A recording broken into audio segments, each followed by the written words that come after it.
Baik, program imunisasi COVID-19 kebangsaan PIK telah dilancarkan sejak tahun lepas dan sehingga kini beberapa pusat pemberian vaksin atau PPV dijadualkan akan ditutup kerana telah mencapai sasaran dos pemberian vaksin.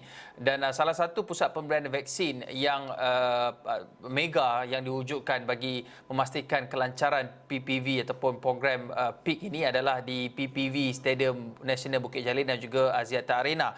Dan saya nak terus bercakap dengan pengurusnya, Dr. Nur Hasanah Mardian Muhammad Noor.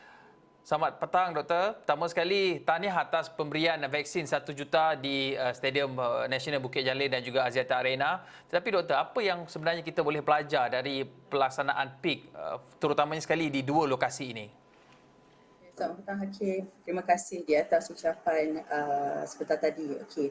Pengoperasian PPV Mega Stadium Nasional Bukit Jalil dan juga Axiata Arena telah memberi liputan jumlah vaksinasi yang tinggi untuk Kuala Lumpur, di mana kalau Stadium Nasional Bukit Jalil kita telah memberi kapasiti sebanyak 15,000 dos sehari dan juga untuk Axiata Arena kita memberi jumlah dos 8,000 sehari, di mana pencapaian 1 juta dos hari ini adalah hasil usaha sama dan juga kerja keras pelbagai pihak, terutamanya kerjasama di antara kementerian dan juga agensi KKM, MUSTI, Jabatan Kesihatan Kuala Lumpur, Jabatan Kesihatan Negeri Kuala Lumpur dan juga Protect Health Corporation Sedia Berhad sendiri sebagai pengendali pengamal perubatan swasta, dan juga sumbangan daripada EPM, ATM dan juga sukarelawan seperti MAS, Asia dan juga pihak ISRO sendiri.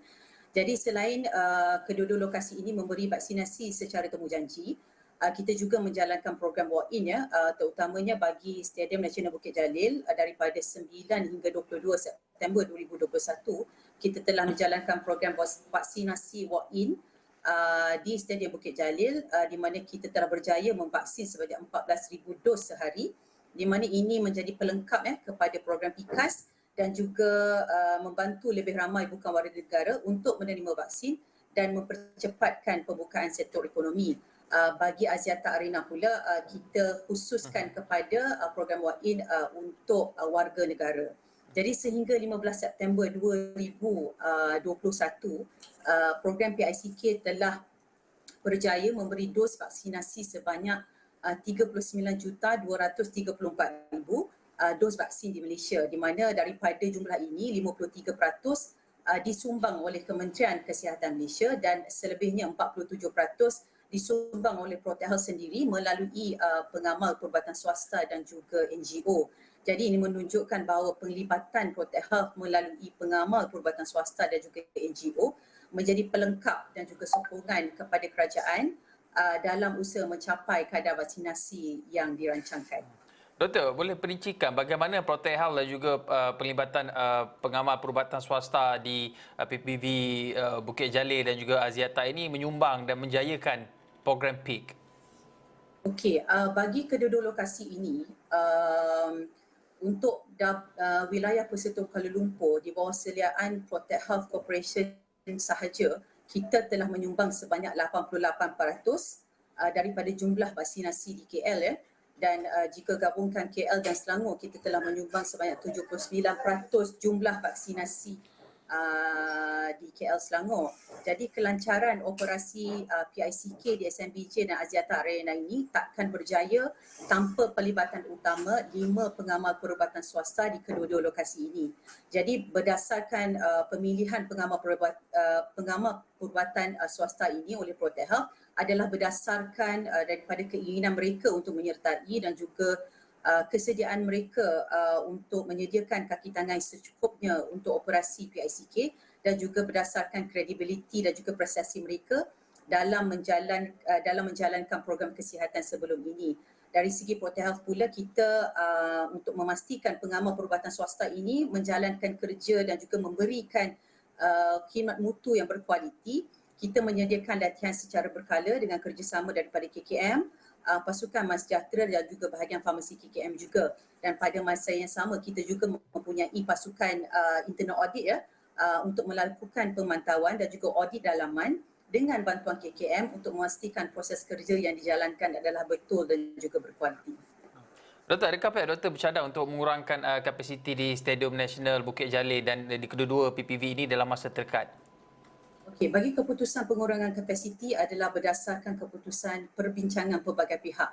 Buat masa ini, kalau berdasarkan kadar vaksinasi populasi dewasa yang telah dicapai, PPV Bukit Jalil dan juga Axiata Arena dirancang akan berakhir awal Oktober ini, tetapi ini semua bergantung kepada ketetapan yang akan di-announce oleh Yang Berhormat Menteri Kesihatan lah.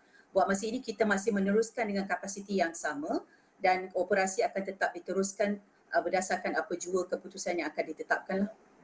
Doktor, kita serba maklum bahawa program imunisasi COVID-19 kebangsaan remaja ataupun PIK remaja diwujudkan dan juga CITFA diwujudkan untuk pemberian vaksin kepada mereka yang berumur 12 tahun hingga ke 17 tahun dan keutamaan diberikan kepada mereka yang berumur 16 dan 17 tahun untuk menghadapi peperiksaan ataupun mereka yang mengalami komorbid.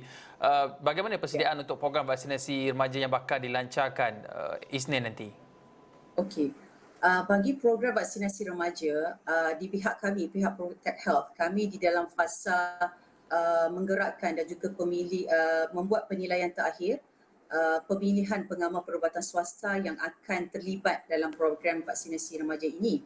Tetapi sama ada program ini akan dijalankan sama ada di sekolah ataupun institusi pendidikan ataupun dijalankan di fasiliti pengamal perubatan swasta sendiri ataupun akan terlibat juga PPV awam dan juga integrasi. Ini kita kena tunggu announcement daripada Yang Berhormat Menteri Kesihatan lah untuk perancangan selanjutnya. Tapi bagi kami di Protect Health, kami akan sentiasa bersedia untuk menyumbang dan terus menyokong apa jua yang dimandatkan oleh kerajaan kepada Protect Health dan kami akan memastikan matlamat utama vaksinasi tercapai.